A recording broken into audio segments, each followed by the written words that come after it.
Hey everyone, this is Dave here with a look at Grand Theft Auto 4 running on Xbox One via backwards compatibility. Now, backwards compatibility on Xbox One has the potential to make big improvements in terms of performance.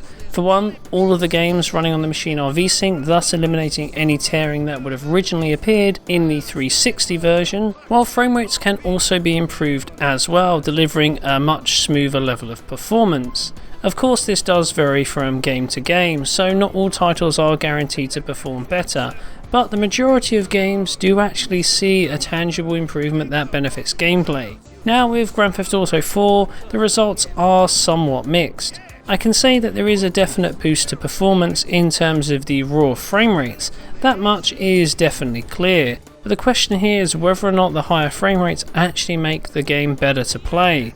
In this case, the results are interesting. Despite the actual raw performance metrics being higher when playing GTA 4 on the Xbox One, I feel the experience is actually less stable. There's an increase in visible stutter and the controls feel a little more laggy and inconsistent. But why is this the case? After all, we're looking at a higher frame rate, right? Well, yes we are, but the issue here comes with how these frames are delivered. GTA 4 runs with an uncapped frame rate, so naturally frame cadence isn't going to be perfect. But if you take a close look at the frame time graph, you'll note that on Xbox One there are significantly higher spikes in rendering time compared to the 360, going well above the 33 milliseconds required for, say, a 30 FPS update. And it's these spikes which result in the additional stutter that we're seeing. While frame rates might be higher, frame cadence is a lot more variable on Xbox One in various places, and this results in the controls feeling more uneven.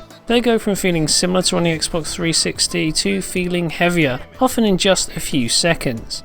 It's not ideal, and the overall feeling is that the experience is not quite as polished when playing on Xbox One.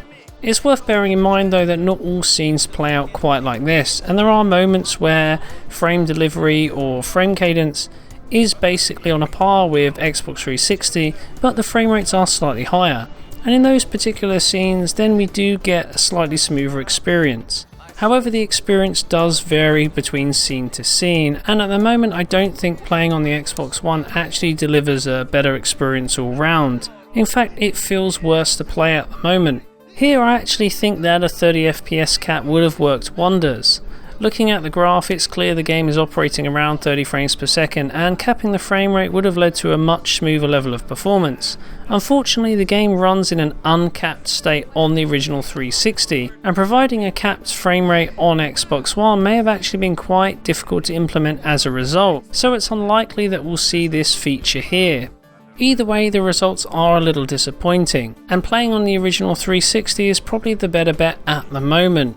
Anyway, we'll be taking a look at the episodes from Liberty City in another video, but I think that's it for now. If you enjoyed this analysis, don't forget to like or subscribe. Thanks for watching, and I'll see you next time.